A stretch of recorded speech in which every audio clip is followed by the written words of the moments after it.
Eu recebi uma mensagem muito interessante, né, de uma pessoa e ela perguntava o seguinte, ela perguntava se, né, para ter um time de desenvolvimento ágil, a gente deveria ter um time de desenvolvedores full stack, um time de pessoas que sabem fazer de tudo. Não, você não precisa ter um time que todo mundo sabe fazer tudo num time para você ter um time ágil multidisciplinar. Na verdade, quando a gente fala de um time multidisciplinar ou cross-funcional, né, principalmente cross-funcional, né, é um time que ele tem todas as habilidades necessárias para resolver um determinado desafio. E esse é o grande segredo por trás de um time de desenvolvimento ágil ou de um time ágil, né? Então você tem que ter um time que tenha naquele time valores que façam com que o seu time possa ter a autonomia e a auto-organização necessária para resolver todos os problemas que são inerentes, né, àquele desafio, ou aquele projeto, ou aquele produto, enfim, tá? Só que o grande lance, né, o grande problema é que quando a gente começa a executar, ou quando a gente começa a implementar metodologia ágil, ou quando a gente começa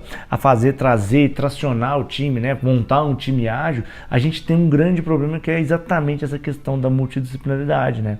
E as pessoas, elas tendem a o quê? Elas tendem a não querer trabalhar junto, porque quando você cria uma equipe multidisciplinar, você pega, sabe, uma pessoa de cada setor e coloca para desenvolver, por exemplo, um inception de um produto, para estar desenvolvendo um produto, enfim, você pega pessoas de várias partes da sua empresa para ter aquela questão de multidisciplinar. O simples fato de você trazer aquelas pessoas, você impacta em várias outras coisas, são silos de conhecimento, você impacta no dia a dia daquela pessoa, né? Porque aquela pessoa, em vez de querer trabalhar de uma maneira multidisciplinar, e o que é trabalhar de uma maneira multidisciplinar? É aquela pessoa que trabalha pensando no trabalho dela e como o trabalho dela impacta no trabalho da pessoa que está do lado dela. Que essa, talvez, é a grande dificuldade de um time ágil. Porque aquelas pessoas que você aparentemente trabalhava em departamentos ou em áreas específicas, ou cada hora, né, seguindo o modelo cascata, vai o design, depois vai aqui o desenvolvimento, depois vai aqui o teste, que trabalhavam em áreas de especialidades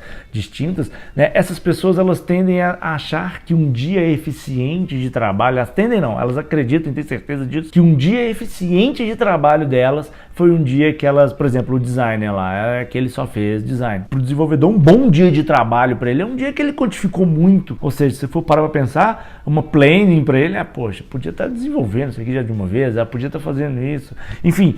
Por quê? Porque as pessoas, elas pensam assim porque elas estão no modelo, no mindset de pensar na eficiência daquela caixinha, só medem a produtividade de si mesmo, elas não conseguem ainda medir a produtividade de um todo. Por isso que existe, né, o movimento da multidisciplinaridade invertido, né?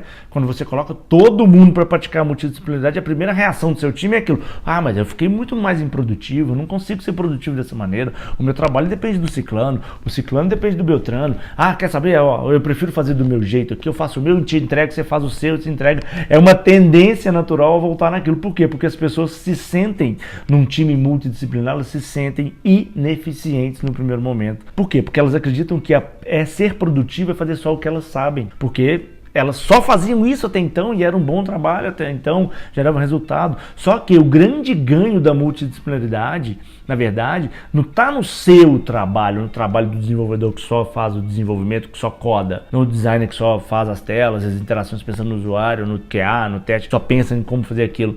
Na verdade, o grande ganho do trabalho multidisciplinar está na interação entre essas pessoas, na capacidade de imersão de solução que sai do confronto, de choque de ideias positivas que tem ali. Então a multidisciplinaridade, ela vai fazer o quê? Você vai colocar na mesma sala pessoas que têm um trabalho que dependem, discutindo uma só solução. Em vez de você ter pessoas em 3 áreas diferentes, discutindo 3 soluções distintas que na hora que você vai colocar junto, não funciona. Então o grande lance, a grande sacada de um time multidisciplinar é você discutir em conjunto, com as habilidades ali necessárias, uma solução só. Isso é ser produtivo num time multidisciplinar. E é esse o mindset que tem que ser colocado na cabeça das pessoas, para a gente parar de pensar que o desenvolvedor achar que um dia produtivo dele é só codificar, sendo que um dia produtivo dele é um dia que a gente progride em direção ao objetivo daquele time multidisciplinar.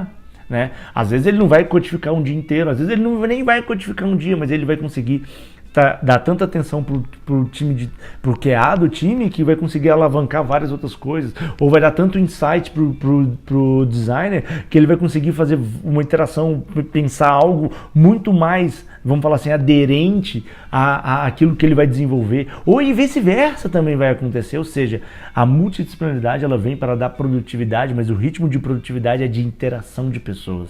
Né? Não de, eu faço muito código, né? Porque as pessoas elas tendem a pensar assim. Então, ou seja, o grande desafio, o primeiro grande desafio que a gente tem que fazer num time multidisciplinar é mostrar que a produtividade não é mais o que eu faço sozinho, e sim o que eu faço em conjunto, tá? E é por isso, por essa dificuldade de entender o que eu faço em conjunto como uma produtividade, que as pessoas tendem no primeiro momento de um time multidisciplinar a quererem se afastar e criar, eu faço o meu, eu te entrego, você faz o seu, entrega para ele, né? Ou seja, faz o cascata acontecer. Bom, aqui é o Roberto Brasileiro do métodoagil.com. Se inscreva no canal do YouTube e curta a página do Facebook, porque o objetivo é compartilhar experiências.